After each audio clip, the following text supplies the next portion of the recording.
Shalom, Israel. Shalom. First and foremost, we like to give all praises to Yahweh, by Hashem, Yahweh Shai, by Hashem, Rakakadash. That's who this world called God, and ignorantly called God in Jesus Christ. Shout out to the elders and apostles of Great Millstone, who rule well and teach well, who we learn from. Shout out to the Israelites that's like a speckled bird, causing confusion, looking like the heathen. And the Aquas, the very few that listen and believe. To y'all, we say Shalom. And the brothers that's pushing this truth across the four corners of the earth. To y'all, we like to say Shalom. Come to y'all today, just do a little quick breakdown of John 3:16, man. Something simple, man. You know, all the brothers in this truth know about it. You know, we just gonna put it on our page again to recap, because we having a lot of people starting to, you know, look at our pages. So, you know, John 3:16, I don't believe it's on there anymore, or it might be, but it's way back. But we're gonna do it and give a recap of it, so the followers who is following today can see that, you know, John 3:16 isn't for everybody.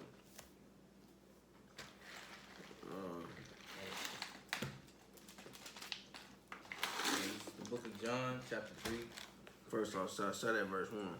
Sorry, verse 1? Yeah. Alright.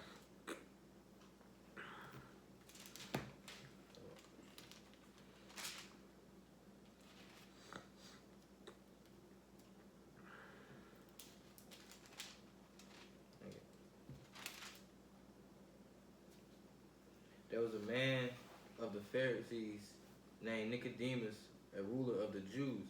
Now, why is Yahweh Shai dealing with Jews? People miss this first verse, man. It says, you know, he was speaking to the ruler of the Jews. So that means this man is an Israelite, man, okay? You have to first and foremost understand that. People just go to John 3:16 and just think it's everybody. No, he's talking to a Jew right here, man, okay? All right, we can go down. Yeah, we can go down. Go down to verse 14. All right, start at verse 14. Verse 14, and as Moses lifted up the serpent in the wilderness, even so must the Son of Man be lifted up.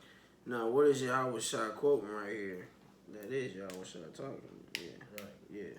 What is Yahweh Shai quoting right here, man? He's quoting history, okay? Who is this history he's quoting? Let's go to Numbers 21 and 6. Let me start at 6, yeah. 6 through 10.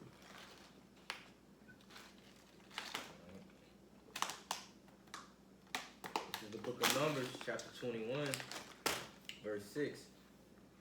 And the Lord sent fiery serpents among the people, and they bit the people, and much people of Israel died. Much people of Israel.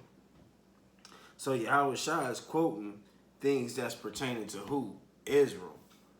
Go ahead, brother. Therefore, the people came to Moses and said, We have sinned, for we have spoken against the Lord and against thee. Pray unto the Lord that he take away the serpent from us. And Moses prayed for the people. And the Lord said unto Moses, Make thee a fiery serpent, and set it upon a pole. And it shall come to pass that everyone that is bitten, when he looketh upon it, shall live. And Moses made a serpent of brass, and put it upon a pole. And it came to pass that if a serpent had bitten any man, when he beheld the serpent of brass, he lived. And the children of Israel set forward and pitched in a box. See that? So let's go back to John 3 and 14. So he says, as Moses lifted up the serpent in the wilderness, even so must the Son of Man be lifted up, man. So Yahweh Shai is quoting history about Israelites. So what do that mean? That means Yahweh Shai is only about to make this quote towards who? Yeah. Israelites. Okay? Go to the first bit. Go ahead. You got something to say, brother? No, I was going to. Okay, go ahead. That whosoever believeth in him should not perish but have eternal life. Okay, now whosoever believe in him, we gonna get that whosoever. Let's go ahead and 22 Acts. or Acts 6? Yeah, Acts 2 and 22. 2. Okay, yeah. Acts 2 and 22. Okay. This is the book of Acts, chapter 2, verse 22. Well, starting at 21. And it shall come to pass that whosoever shall call on the name of the Lord shall be saved. Ye men of Israel, hear these words. Yahweh Shai of Nazareth, a man approved of Yahweh among you by miracles, wonders, and signs, which Yahweh did by him in the midst of you, as ye yourselves also know. Kind. So you see, you have to understand, why is Paul. That's Paul right there.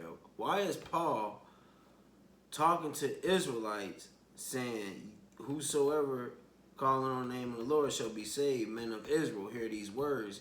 He specifically said men of Israel. Now in this, whosoever, Yahweh, in the 14th verse, we already know Yahweh Shai is talking to Israel, man. Okay? He's not talking to everybody, man. Okay? Who can have eternal life, man? That's the question. In the scriptures, who can have eternal life?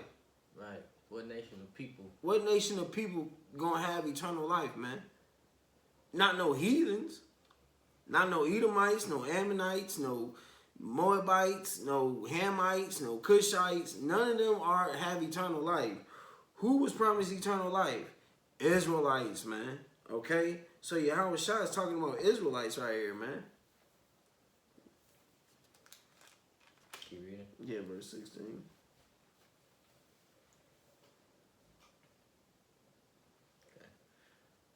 For Yahweh so loved the world that he gave up his only begotten Son, that whosoever believes in him should not perish but have everlasting life. Kind. So, the Most High, for Yahweh so loved the world that he gave his only begotten Son, man. So, what world is that, man? Let's go to Hebrews. Go to Hebrews 1 and 2, I believe. Yeah.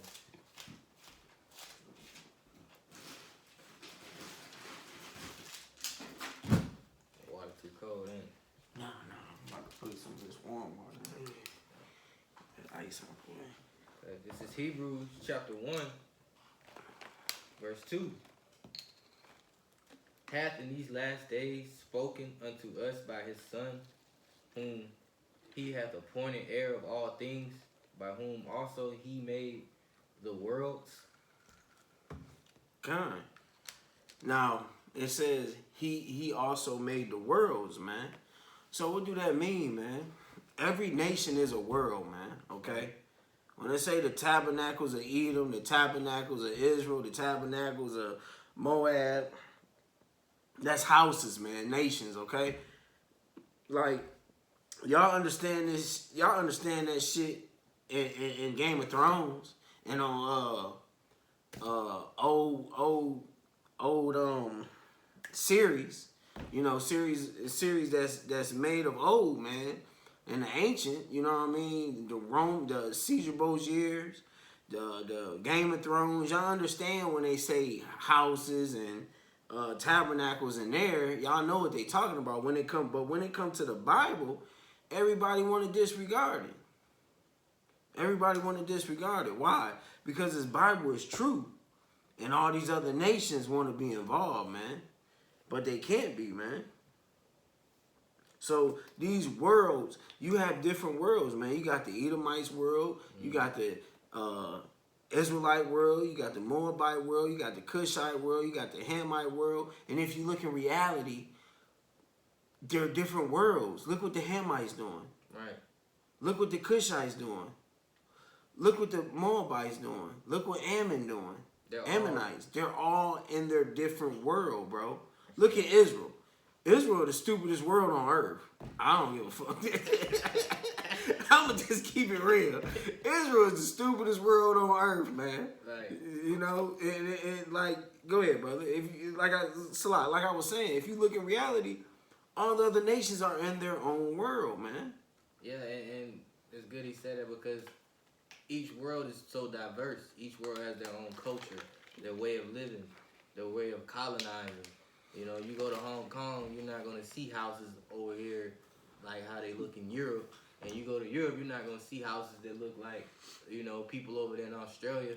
They all have their different, you know, kind of. It's like you said, the different worlds. He made many worlds. So, what world was he talking about in John 3:16 that's pertaining to that verse? Because later on down, well, we're gonna get to that. It's in John 17, but in John 17 he speaks of the world that he's talking about in John 3:16, and he's telling you what world he's not talking about too. Also in that. And that world in John 3:16 is cosmos as well in the Right. blue letter. So what do Yahweh Shah mean by that? That mean he ain't praying for all of Israel. Right. He only praying for the elect, man. He only praying for the elect. That's it, man. That's all Yahweh Shah was sent for is the elect, man. Israel is not gonna get it, man. He's only sent for the elect. Let me go ahead. Yeah, go ahead, finish it off. 17. Yeah. For Yahweh sent not his son into the world to condemn the world, but that the world through him might be saved. Right. Now, if you go in the blue letter, and let's look up this word world.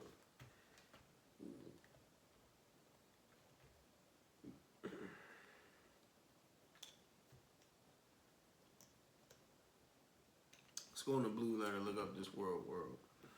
Look at this word world. I'm gonna go ahead and grab 17:9 while you doing that. Okay. New Testament, John 3.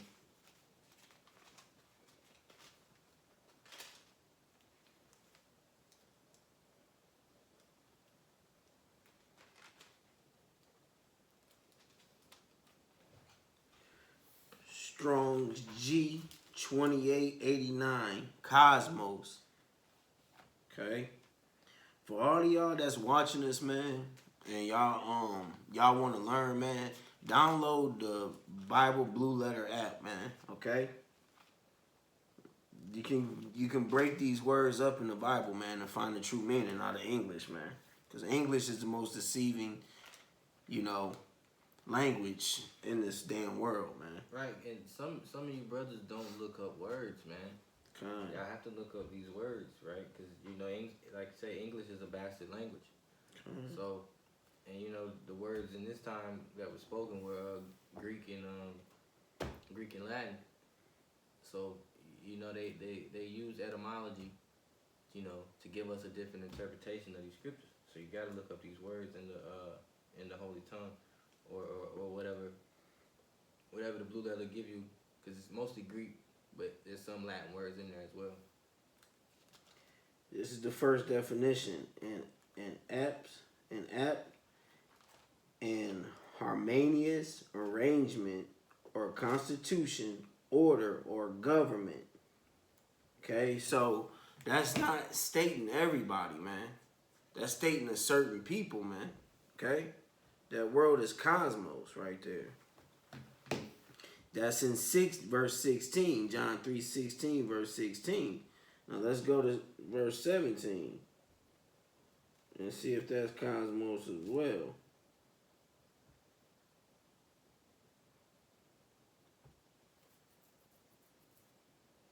No. Verse 17, the world is cosmos again, man. So that's letting you know, man, he's not talking about everybody, man. He's talking about only a certain people. Okay? Now let's find out who the certain people is in John 17. And then we're going to go to Isaiah 45 and 17. Is that Isaiah 45? Yeah, I got it right. And that's spiritual right there. Why is it in John 17 and 9 and Isaiah 45 and 17, man?